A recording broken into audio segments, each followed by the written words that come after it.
Badan Penerimaan Negara. Apakah cukup dengan hanya sekedar mengganti baju dari sekarang ini Direktorat Jenderal menjadi badan, ataukah seperti apa idealnya yang harus direformasi dari sistem perpajakan ini? Yang perlu kita garis bawahi adalah bahwa kita kan belum tahu nih konsepnya badan itu akan seperti apa. Tentu kita bisa lihatlah ya contoh badan-badan di negeri kita tercinta ini yang boleh dibilang ya saya tidak mau sebut itu sebagai odong-odong, badan odong-odong ya, tapi semua instansi pemerintahan baik pusat maupun daerah menyatukan langkah, menyatukan gerak agar ini bisa betul-betul optimal dalam meningkatkan penerimaan perpajakan.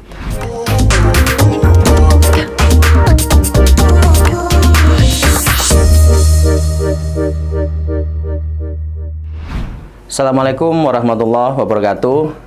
Kita berjumpa lagi di Deskripsi Channel dalam program Arif Bijak, Arif Bicara Pajak. Di episode kali ini kita akan lebih memperdalam kaitan dengan program paslon yang memang menang versi quick count yaitu 02 yang ingin membentuk Badan Penerimaan Negara. Apakah cukup dengan hanya sekedar mengganti baju dari sekarang ini Direktorat Jenderal menjadi badan, ataukah seperti apa idealnya yang harus direformasi dari sistem perpajakan ini? Kalau kita bicara reformasi sistem perpajakan sebagaimana yang dikatakan oleh Norman D. Novak di dalam bukunya Tax Administration in Theory and Practice with Special Reference to Chile, bahwa terdapat 3 unsur dalam sistem perpajakan, yaitu tax policy, kemudian tax law atau hukum perpajakan, dan juga tax administration atau administrasi perpajakannya.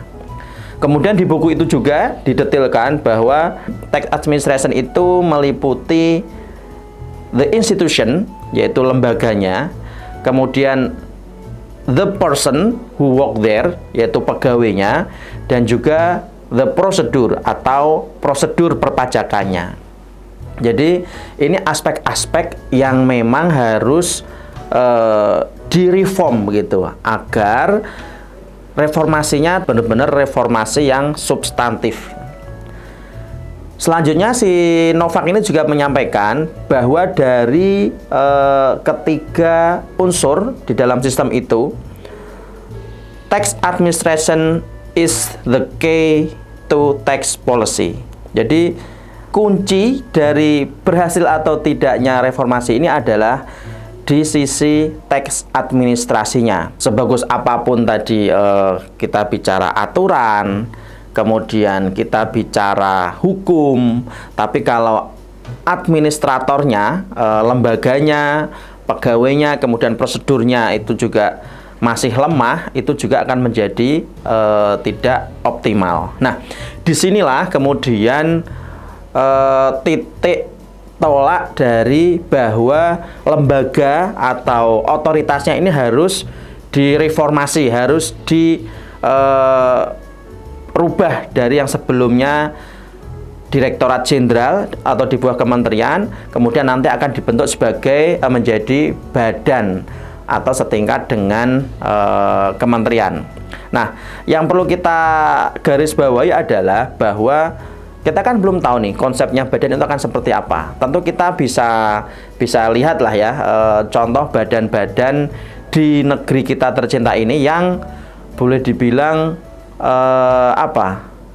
ya saya tidak mau sebut itu sebagai odong-odong, badan odong-odong ya, tapi badan yang memang secara kewenangan, secara otoritas itu tidak begitu kuat. Kita sudah bisa lihat contoh beberapa badan yang tadinya fungsi atau kewenangannya itu melekat pada kementerian, kemudian dipisahkan, tapi juga tidak begitu punya kewenangan yang penuh atau kuat sebenarnya. Kita bisa lihat contoh misalkan badan yang mengurusi soal obat dan makanan misalkan, yang tadinya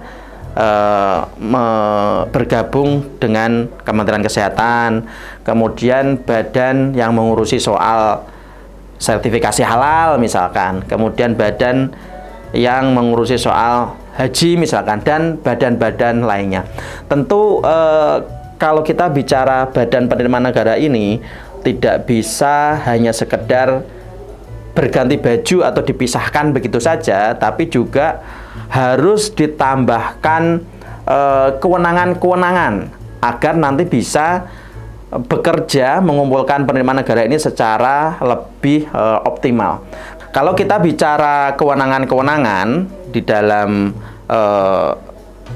tax administration tadi, bicara penguatan otoritas perpajakan itu berdasarkan survei dan kajian yang dilakukan oleh OECD, itu ada 9 kewenangan yang direkomendasikan sebagai prasyarat agar otoritas pajak itu bisa bekerja secara optimal.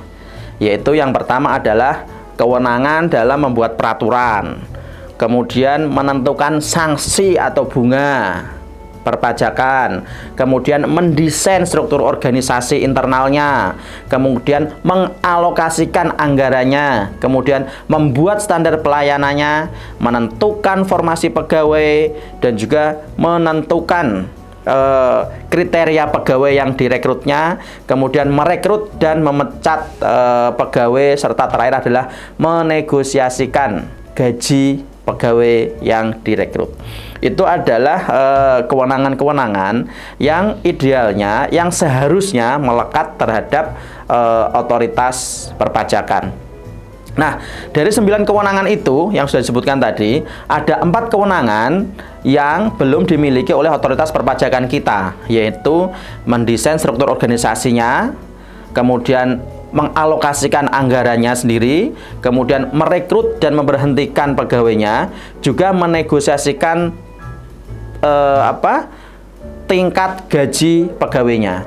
Nah, kalau dari sekarang berbentuk atau berupa direktorat jenderal, kemudian nanti diubah menjadi badan, tapi kewenangan-kewenangan yang sekarang belum ada ini juga tidak diberikan, itu ya akan menjadi perubahan atau reformasi yang tidak substantif, tapi hanya kemasan aja, hanya packaging aja gitu. Reformasi semula kalau boleh dibilang. Nah, tentu ini kita tidak mau ini terjadi, karena memang kalau kita lihat dari target dari reformasi perpajakan ini adalah bagaimana bisa meningkatkan tax ratio perpajakan menjadi di angka 23%.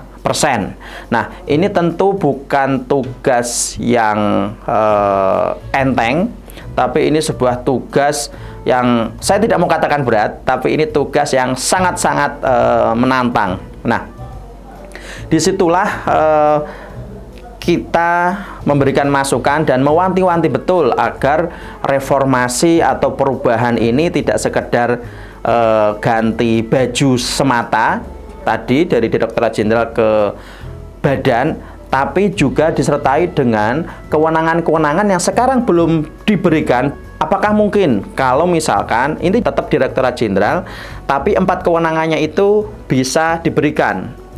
Itu sebenarnya kembali lagi ke dalam aturan birokrasi kita, aturan hubungan antar lembaga, aturan di dalam internal kita. Apakah dimungkinkan setingkat Direktorat Jenderal, tapi kemudian mengurus anggarannya sendiri, kemudian mengurus SDM-nya sendiri, kemudian juga tadi adalah menyusun struktur organisasinya sendiri? Apakah itu dimungkinkan kalau hanya setingkat Direktorat Jenderal itu tadi? Nah, ini adalah pertanyaan yang kemudian kita jawab dengan pertanyaan kembali. Menjadi badan ini adalah solusi agar apa? Agar kewenangan-kewenangan yang belum bisa dilekatkan karena sekarang masih selevel Direktorat Jenderal ini bisa dilekatkan nanti ketika sudah berubah menjadi bentuknya menjadi badan, menjadi setingkat dengan kementerian. Dan selain itu juga bahwa ketika otoritas ini selevel atau setingkat dengan kementerian di bawah presiden langsung, tentu ini juga akan memberikan dampak psikologis terhadap sumber daya manusianya dan juga tentu terhadap para wajib pajaknya. Karena apa? Oh, berarti memang pajak ini dalam tanda petik memang sudah dianggap sebagai sesuatu yang penting begitu, sehingga langsung di bawah koordinasi, di bawah kendali presiden langsung begitu. Selain itu juga keuntungan daripada atau kelebihan ketika menjadi badan setingkat dengan kementerian, bahwa ketika harus berkoordinasi dengan kementerian yang lain itu dalam tanda petik tidak gagap begitu, karena ya memang sudah selevel, akan lebih mudah berkoordinasi dengan kementerian lain.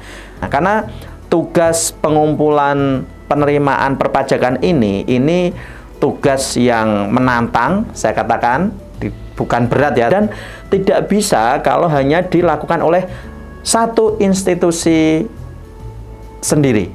Jadi harus melibatkan semua institusi, semua instansi pemerintahan, baik pusat maupun daerah, menyatukan langkah, menyatukan gerak agar ini bisa betul-betul optimal dalam meningkatkan penerimaan perpajakan. Tentu pada akhirnya kita berharap bahwa pembiayaan pembangunan kita ke depan tidak lagi dibiayai dengan hutang, tapi dengan penerimaan perpajakan yang tentu itu adalah penerimaan yang lebih berkelanjutan dan tidak menimbulkan efek di belakang hari. Saya kira itu yang bisa kita sampaikan, mudah-mudahan bermanfaat dan juga lebih bisa memberikan insight kepada sahabat Arif Bijak sekalian. Jangan lupa tonton terus Arif Bijak di deskripsi channel. Jangan lupa untuk like, komen, dan juga subscribe. Terima kasih. Assalamualaikum warahmatullahi wabarakatuh.